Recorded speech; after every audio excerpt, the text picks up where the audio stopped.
Terceira série, tudo bem? Sejam todos bem-vindos à nossa aula.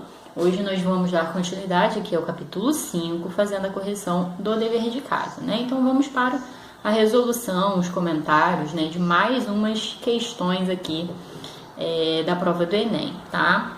Então hoje nós vamos focalizar as questões 4 e 5 da página 35. Começando aqui então pela questão 4, deixa eu abrir aqui, ampliar aqui o texto, só um minutinho. Pronto. A questão 4 traz pra gente aqui um texto que fala sobre a história do futebol, né? Então vamos ler juntos, vamos lá. A história do futebol é uma triste viagem do prazer ao dever. O jogo se transformou em espetáculo, com poucos protagonistas e muitos espectadores. Futebol para olhar, e o espetáculo se transformou num dos negócios mais lucrativos do mundo, que não é organizado para ser jogado, mas para impedir que se jogue. A tecnocracia do esporte profissional foi impondo um futebol de pura velocidade e muita força, que renuncia à alegria, atrofia a fantasia e proíbe a ousadia. Por sorte, ainda aparece nos campos algum atrevido que sai do roteiro e comete o disparate de driblar o time adversário inteirinho, além do juiz e do público das arquibancadas, pelo puro prazer do corpo, que se lança na proibida aventura da liberdade. Né? Então o que a gente percebe é que esse texto aqui vem discutindo sobre essa mercantilização do futebol, né? Como a gente sabe, hoje o futebol é muito mais do que um esporte, né? O futebol é em primeiro lugar lucro, patrocínio, né? E aí a essência ali do futebol, do esporte, né? Dessa alegria que o esporte traz para a torcida, né?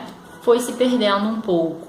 Tá? Hoje a gente vê jogadores que ficam pouquíssimo tempo num clube, já são comprados e vão para fora, né? Então essa relação, né, com o futebol, com o clube, está muito frágil hoje em dia. Realmente essa mercantilização do futebol diminui um pouco o seu caráter lúdico, de diversão, de entretenimento, tá? E aí vamos ao enunciado da questão, né? Vamos ver o que ele pede, o que a questão pede de nós. O texto indica que as mudanças nas práticas corporais, especificamente no futebol, fomentaram uma tecnocracia, promovendo uma vivência mais lúdica e irreverente. Mais lúdica e irreverente não, né, gente? Menos lúdica, né? Menos irreverente, né? Promoveram o surgimento de atletas mais habilidosos, mais inovadores, também não é isso que o texto vem dizendo. Muito pelo contrário, essa mercantilização do futebol foi enxugando cada vez mais o talento, a inovação. Incentivaram a associação dessa manifestação à fruição, favorecendo o improviso? Favorecendo o improviso também não. Tornaram a modalidade um produto a ser consumido, negando sua dimensão criativa. Acho que a gente chegou no gabarito, né? E letra E, contribuíram para esse esporte ter mais jogadores, bem como acompanhado de torcedores. Também o texto não menciona esse aspecto. Então, acho que aqui a gente fica com o gabarito letra D. Né? Essa mercantilização do futebol faz com que o futebol seja um produto, né? Um mercado, né? E aí você tem patrocínio, você tem propaganda, né? E então menos entretenimento e cada vez mais um comércio, tá? Letra D é o gabarito da questão. Vamos passar aqui agora então para a questão 5. Vamos lá. A questão 5 traz pra gente aqui também um texto, vamos à leitura dele. Disponível em odevoradordelivros.com. Esse texto foi publicado então nesse site. Então vamos lá. A trajetória de Liesel Meminger é contada por uma narradora mórbida, surpreendentemente simpática. Ao perceber que a pequena ladra de livros lhe escapa, a morte afeiçoa-se à menina e rastreia suas pegadas de 1939 e 1943. Traços de uma sobrevivente, a mãe comunista perseguida pelo nazismo, envia Liesel e o irmão para o subúrbio pobre de uma cidade alemã, onde um casal se dispõe a adotá-los por dinheiro. O garoto morre no trajeto e é enterrado por um coveiro que deixa cair um livro na neve. É o primeiro de uma série que a menina vai surrupiar ao longo dos anos. O único vínculo com a família é esta obra, que ela ainda não sabe ler. A vida ao redor é a pseudo-realidade criada em torno do culto a Hitler na Segunda Guerra. ela assiste à eufórica celebração do aniversário de Führer pela vizinhança. A morte perplexa diante da violência humana dá um tom leve e divertido à narrativa. Deste duro confronto entre a infância perdida e a crueldade do mundo adulto, um sucesso absoluto e raro de crítica e público. Os gêneros textuais podem ser caracterizados, dentre outros fatores, por seus objetivos. Esse fragmento é um. Então percebam que aqui o que a gente tem?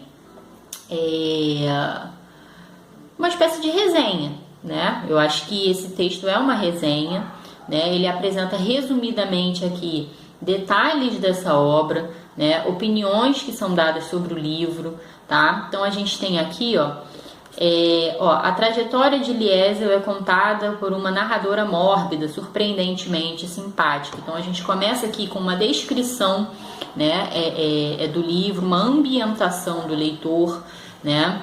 Ao perceber que a pequena ladra de livros lhe escapa, a morte afeiçoa-se a menina e rastreia suas pegadas de 1939 e 1943. Então a gente tem uma espécie de resumo, né, dos conteúdos que são abordados aí nesse livro. Uma outra pista, gente, muito interessante, e é por isso que eu digo a vocês que vocês precisam, né, prestar atenção em todo o entorno do texto ali, né, nesse modelo Enem de prova, é que quando a gente vem aqui para baixo, disponível em www.odevoradordelivros.com, esse site, o Devorador de Livros, é justamente um site, né, que traz resenhas, resumos, né, sobre livros, sobre obras, indicações de leitura. Então acho que tudo isso vai nos dando uma pista para compreender o gênero textual desse texto aqui. Trata-se de uma resenha, né? E aí, o enunciado da questão diz assim: esse fragmento é um. E aí você tem reportagem jamais, né, gente?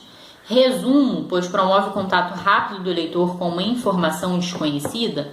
Letra B, letra C, sinopse, pois sintetiza as informações relevantes de uma obra de modo impessoal. Não tem nada de impessoal aqui, né? A gente tem, pelo contrário, de pessoal. A gente tem aqui